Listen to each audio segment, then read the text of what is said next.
بسم اللہ الرحمن الرحیم یا ایھا الذین آمنوا اتقوا اللہ وکونوا مع الصادقین ان ذکر الصالحین تنزل الرحمہ المرء مع من احب انی لاجد نفس الرحمن من قبل الیمن۔ حضرات گرامی قدر، آج میں یہ پہلی ویڈیو جو آپ کی خدمت میں عاشق مصطفیٰ، عاشق رسول، خیر التابعین، خوف الہی میں رونے والی شخصیت، عشق مصطفیٰ میں رونے والی ذات حضرت سیدنا اویس کرنی رضی اللہ تعالی عنہ آپ کا تذکرہ کرنا چاہتا ہوں۔ خالق کائنات نے قرآن کریم میں فرمایا کہ یا ایھا الذین آمنوا اتقوا اللہ، اے لوگو ایمان والو اللہ سے ڈرو، وکونوا مع الصادقین، اور سچوں کے ساتھ سچوں کی سنگت اختیار کرو۔ دوسری حدیث رسول ہے کہ جہاں اولیاء کرام کا ذکر ہوتا ہے وہاں اللہ کی رحمتوں کا نزول شروع ہو جاتا ہے۔ اور تیسری حدیث پاک میں نے پڑھی، المرء مع من احب، کہ تم دنیا میں جس کے ساتھ محبت کرتے ہوگے قیامت کے دن انہی کے ساتھ اٹھائے جاؤ گے۔ ہم فقیر لوگ جو ہیں اپنے بزرگوں کے ساتھ محبت کرتے ہیں۔ حضرت اعلی حضرت میاں محمد حیات، حضرت میاں شیر ربانی، حضرت میاں میر بالا پیر قادری، حضرت سخی سلطان باہو، حضرت مخدوم لاہور داتا گنج بخش، حضرت غوث الورا، حضرت امام حسنین کریمین، اور اسی طرح مولا کائنات، اصحاب رسول، اہل بیت، اور خصوصاً حضرت سیدنا اویس کرنی رضی اللہ تعالیٰ عنہ، آپ کے ساتھ ہم محبت کرتے ہیں۔ یقیناً قیامت کے دن ہمارا ساتھ بھی ان کے ساتھ ہی ہوگا۔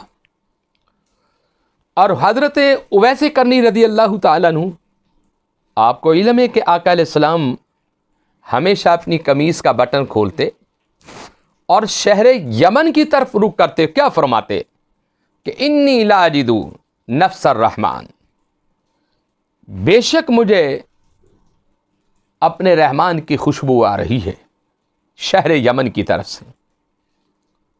بعض علماء نے یہ بھی مانا لیا کہ میرے دوست کی خوشبو آ رہی ہے، میرے رفیق کی خوشبو آ رہی ہے، میرے رحمان کی خوشبو آ رہی ہے، میرے شفیق کی خوشبو آ رہی ہے۔ لیکن اس سے مراد جو علماء نے لیا ہے وہ ذات حضرت اویس کرنی رضی اللہ تعالی عنہ لیا ہے، کہ حضور اس قدر پیار کرتے تھے اس شہر سے اور شہر میں رہنے والے عاشق رسول صلی اللہ علیہ وسلم سے۔ اور ایک موقع پر آقا علیہ السلام نے فرمایا کہ لوگوں، حضرت اویس کرنی قیامت کے دن جب اللہ کی عدالت میں پیش ہوگا اور مالک انہیں حکم فرمائیں گے، اے اویس تم جنت میں چلے جاؤ، تو حضرت اویس کرنی کہ ہم شکل 70,000 فرشتے مالک پیدا فرمائے گا جو ان کے دائیں اور بائیں، آگے اور پیچھے ہوں گے، کوئی انہیں پہچان نہ سکے گا ان میں حضرت اویس کرنی کون ہے۔ اور ایک روایت میں یہ بھی آتا ہے کہ جب آپ جنت کے دروازے پر پہنچیں گے تو آپ کہیں گے کہ مالک میں تیری جنت میں نہیں جانا چاہتا۔ رب پوچھے گا کیوں؟ تو حضرت اویس کرنی کہیں گے کہ مالک جو دنیا میں مجھ سے پیار کرتا تھا، جب تک تو اسے جنت نہیں دے گا تیرا اویس تیری جنت پہ قدم نہیں رکھے گا۔ تو رب فرمائیں گے کہ اویس کرنی جاؤ، جن جن لوگوں نے بھی تم سے دنیا میں پیار کیا ہے آج میں نے انہیں بھی جنت عطا کر دی۔ یہ ہے مقام حضرت اویس کرنی رضی اللہ تعالیٰ عنہ کا۔ اور آپ کو قیامت والے دن جب جنت میں بھیجا جائے گا، آپ ایک قافلے کی صورت میں آئیں گے، ایک لشکر کی صورت میں آئیں گے، اور ہم شکل فرشتے 70,000 فرشتے ہوں گے جو آپ کے دائیں اور بائیں ہوں گے، اور ایک روایت میں آتا ہے کہ حضرت اویس کرنی اتنے لوگوں کی شفاعت کریں گے کہ جس طرح قبیلہ ربیعہ اور قبیلہ مزر ان کی جو بکریوں کے بال ہیں ان بالوں کے برابر امت محمدیہ سے جو گناہگار لوگ ہوں گے ان کی شفاعت اور ان کی سفارش حضرت اویس کرنی کریں گے. خالق کائنات ان کی دعاؤں کے صدقے انہیں جہنم سے نکال کے جنت میں داخل فرما دیں گے. یہ ہے ذات حضرت اویس کرنی رضی اللہ تعالیٰ عنہ. اور حضور نبی معظم رحمت عالم صلی اللہ علیہ وسلم، آپ کو علم ہے کہ حضرت اویس کرنی آقا کے زمانے میں تھے. حضور مکہ اور مدینے میں تھے اور حضرت اویس کرنی شہر یمن میں تھے. آپ نے حضور اکرم رحمت عالم صلی اللہ علیہ وسلم کی ظاہری آنکھوں سے ظاہری دیدار آپ نے نہیں کیا، آپ نے چشم باطنی سے دیدار رسول کیا، باطن کی آنکھوں سے اپنے آقا کا دیدار کیا. اور اس میں علماء نے لکھا ہے کہ دو وجہ تھی. ایک تو غلبہ حال کہ آپ کے اوپر غلبہ اس قدر تھا، محبت الہی کا، عشق رسول تھا کہ آپ کو خبر ہی نہیں تھی دنیا کی. اور دوسری وجہ یہ تھی کہ آپ کی والدہ نابینی تھی. آپ اونٹوں کو چرایا کرتے تھے اور ان کا چارہ ان کو ڈالتے، خدمت کرتے، دودھ نکالتے، فروخت کرتے، ماں کی خدمت کرتے. اور ماں کی خدمت کی وجہ سے حضرت اویس کرنی آقا علیہ السلام کی خدمت میں نہیں تشریف لائے تھے. لیکن حضور سے جو پیار تھا وہ کوٹ کوٹ کر بھرا ہوا تھا. آپ کی رگوں میں عشق رسول اور محبت رسول تھی.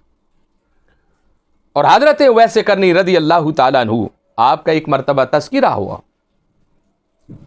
اور تذکرے میں جب آپ کے بارے میں پوچھا گیا تو بتایا یہ گیا کہ جب لوگ، پہلی تو بات یہ تھی کہ آپ تنہائی پسند ہیں، اور دوسرا یہ تھی کہ جب لوگ ہنستے ہیں تو آپ روتے تھے، اور جب لوگ روتے تو آپ مسکراتے. یہ آپ کی پہچان تھی اس عاشق رسول کی حضرت اویس کرنی رضی اللہ تعالیٰ عنہ. اور حضرت اویس کرنی رضی اللہ تعالیٰ عنہ کے بارے میں حضور اکرم رحمت عالم نے فرمایا آخری وقت کہ اے لوگو، جب میں دنیا سے چلا جاؤں تو میرا یہ جبہ، میری یہ دستار حضرت اویس کی خدمت میں پہنچا دینا. حضرت سیدنا فاروق اعظم اور سیدنا مولا کائنات کو یہ حکم دیا تھا کہ لبیک یا رسول اللہ، ہم حاضر ہیں، ہم پہنچائیں گے. اور ایسا ہی ہوا کہ حضرت سیدنا فاروق اعظم کا جب زمانہ آیا تو دونوں شخصیت کرن میں چلے گئے. بعض علماء نے لکھا کہ مکہ شریف میں گئے اور مکہ شریف کی جامع مسجد میں آپ نے جمعہ پڑھایا اور اعلان کیا کہ یہاں کون ہے کرن کا رہنے والا. تو ایک ساتھی نے کہا کہ میں ہوں حضور. پوچھا کہ وہاں شہر یمن میں اور کرن بستی میں کیا اویس نامی کوئی شخص رہتا ہے؟ کہا کہ حضور رہتے ہیں. وہ تنہائی پسند ہے، رات دن اس کی عبادت اور ریاضت میں گزرتے ہیں، اور جب لوگ ہنستے ہیں وہ روتا ہے، اور جب لوگ روتے ہیں تو وہ مسکراتے ہیں. ان سے پوری معلومات لی حضرت سیدنا عمر بن خطاب نے، اور آپ شہر یمن چلے گئے. اور جب کرن میں گئے تو آقا علیہ السلام نے کچھ نشانیاں بھی بتائی تھی کہ ان قد کار جو ہے وہ درمیانہ ہوگا، اور پورے جسم پر ان کے بال ہوں گے، اور بائیں پہلو میں سفید ایک نشان بھی ہوگا جو کہ برس کا ہوگا. جب سیدنا فاروق اعظم وہاں پہنچے تو آپ نے پوری معلومات لی اور یہ نشانیاں دیکھی جو میرے حضور نے بتائی. آقا نے ابھی انہیں دیکھا نہیں تھا اور انہوں نے آقا کو نہیں دیکھا تھا، لیکن حضور کے علم غیب، حضور کی نگاہ کا کمال دیکھو کہ آپ نے اتنی دور بیٹھ کر سب کچھ بتا دیا تھا. اور توجہ طلب سوال یہ کہ جو نبی اتنی دور بیٹھ کر حضرت اویس کرنی کے بارے میں سب کچھ بتا سکتا ہے، وہ نبی ہم جیسے گناہگاروں کے اعمال سے بے خبر نہیں ہے بلکہ باخبر ہے. حضرت سیدنا فاروق اعظم نے ان کی خدمت میں جبہ پیش کر دیا، اور جب جبہ لیا تو یوں چوما اور آنکھوں سے متھے سے لگایا اور پوچھا کہ میرے محبوب نے کیا کہا ہے. کہا کہ انہوں نے کہا ہے کہ میری امت کے لیے دعا کرنا. آپ روئے کیونکہ حضور کو دیکھا نہیں تھا, حضور سے پیار تھا.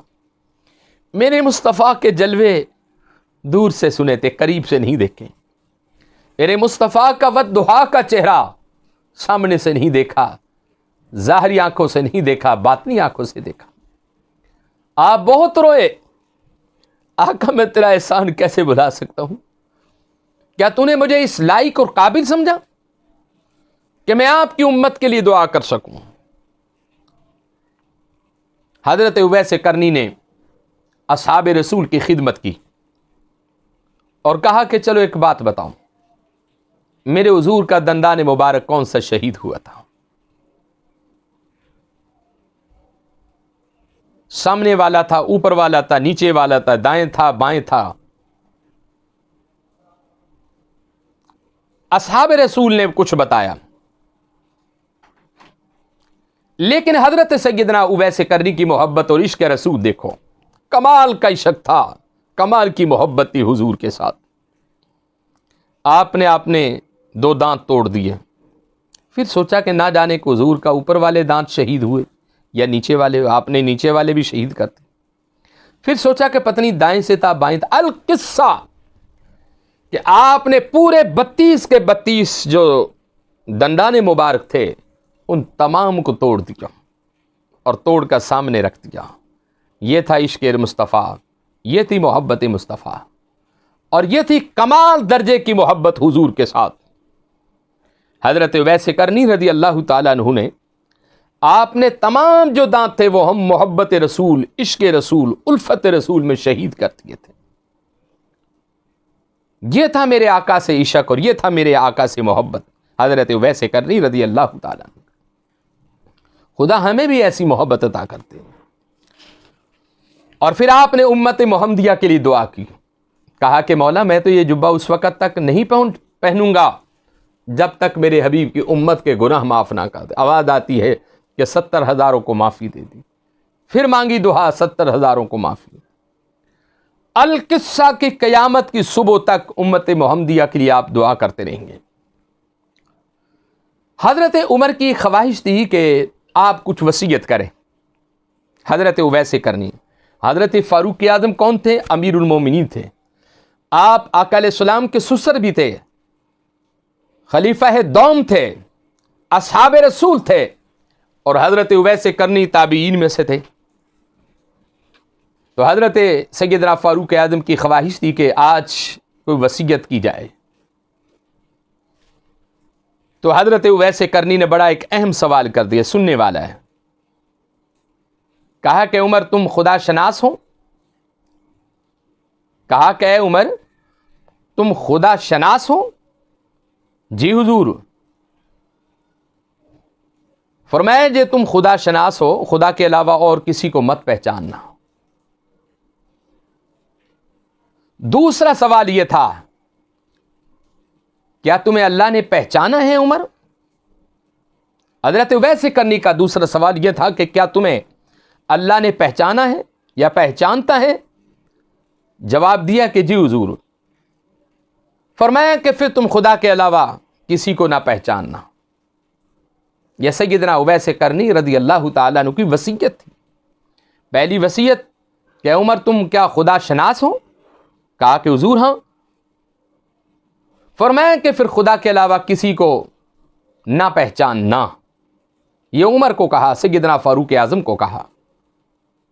پھر پوچھا کہ اے عمر کیا تمہیں اللہ پہچانتا ہے؟ جواب دیا کہ جی حضور. فرمایا کہ پھر تم بھی خدا کے علاوہ کسی کو نہ پہچاننا. یہ سیدنا اویس کرنی کی وصیت تھی. اور یہی مقام ہے اہل اللہ کا, اور یہی مقام ہے اللہ کے ولیوں کا. اور حضرت سیدنا اویس کرنی رضی اللہ تعالیٰ عنہ, آپ ہمیشہ رات کو قیام, دن میں سیام, دن میں روزے رکھتے. کئی مرتبہ تاریخ میں آتا ہے نیت باندھی, ساری رات قیام میں گزر گئی, ساری رات رکوع میں گزر گئی, ساری رات سجود میں گزر گئی. اور پھر مولا سے کہا کہ رب العالمین کوئی رات تو ایسی بنا دے کہ میں دل کھول کر قیام کر سکوں، دل کھول کر رکوع کر سکوں، سجود کر سکوں، اور تیرے اس سجود میں تجھے میں منا سکوں۔ بس یہی آپ کی زندگی کا ایک خلاصہ تھا جو مختصراً میں نے آپ کی خدمت میں پیش کر دیا۔ اللہ رب العزت کے حضور میں دعا ہے کہ مولا کائنات ہم سب کو صحیح معنوں میں ایسا عشق عطا فرمائے جیسا عشق سیدنا اویس کرنی کو رب العالمین نے عطا کیا تھا۔